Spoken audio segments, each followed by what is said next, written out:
Donc Jean-Yves Moisan, j'ai 55 ans. Je suis agriculteur en société avec mon frère sur 200 hectares en EARL. Et je me suis installé au départ avec mon père. Et c'est mon frère ensuite qui a rejoint l'exploitation il y a une quinzaine d'années. Et on est deux sur 200 hectares avec uniquement céréales. On fait de la production de semences aussi. Et donc en blé de semences, maïs semences et luzerne semences. Et autrement, on a tournesol, maïs, pois, colza, orge, voilà un petit peu toute la panoplie qu'on peut faire en céréales dans le secteur.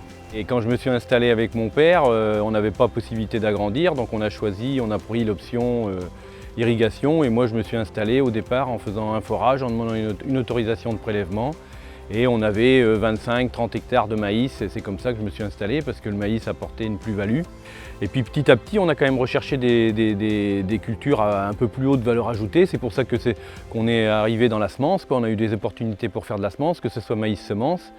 On fait blé hybride, donc des blés qui sont aussi sous contrat et avec obligation d'irrigation. Et puis depuis quelques temps maintenant, de la luzerne en porte-graines. Ça nous fait un débouché pour la luzerne et en même temps une rotation plus longue et ça nous apporte quand même des cultures nouvelles. Voilà, on a des irrigations qui se sont décalées, qui sont plus précoces des fois, avec un seul tour d'eau ou 2 tours d'eau sur des cultures d'hiver, on va dire.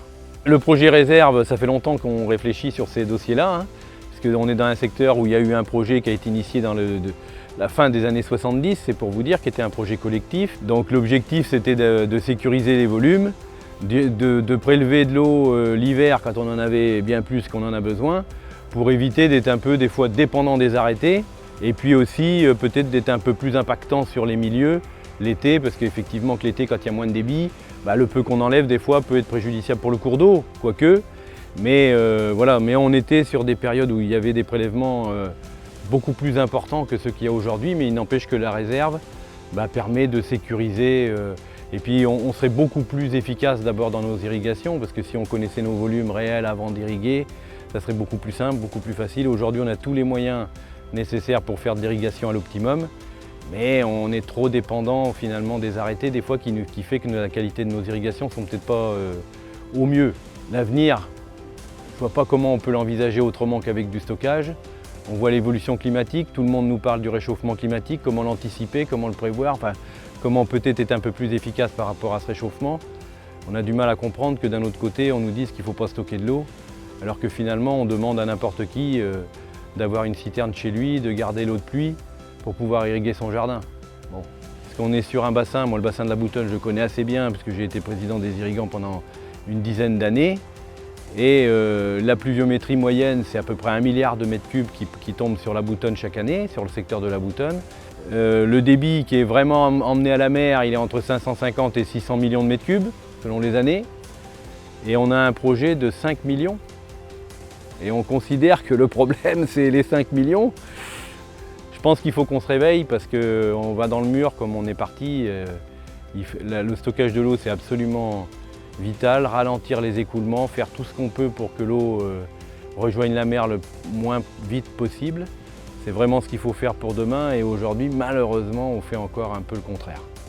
On a beaucoup évolué déjà depuis 20 ans. Moi, ça fait 30 ans que je suis installé.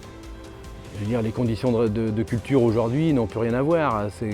Quand on voit qu'on est capable d'avoir de la cartographie, on est capable d'apporter de l'engrais vraiment précisément sur les parcelles. Je pense que c'est tout ça un peu l'agroécologie, et puis d'être le plus efficace et que ce qu'on apporte, on soit sûr qu'on l'apporte au bon moment, que ça soit efficace. Ce qui est sûr, je pense, c'est qu'un sol, pour qu'il fonctionne bien, il faut qu'il soit humide. Et je pense que l'irrigation y contribue. Avoir une verdure au sol l'été plutôt qu'un sol nu qui va dégager davantage de chaleur, alors que sinon cette chaleur va être absorbée par la plante, mais pour ça il faut qu'elle transpire. C'est comme ça que ça se régule.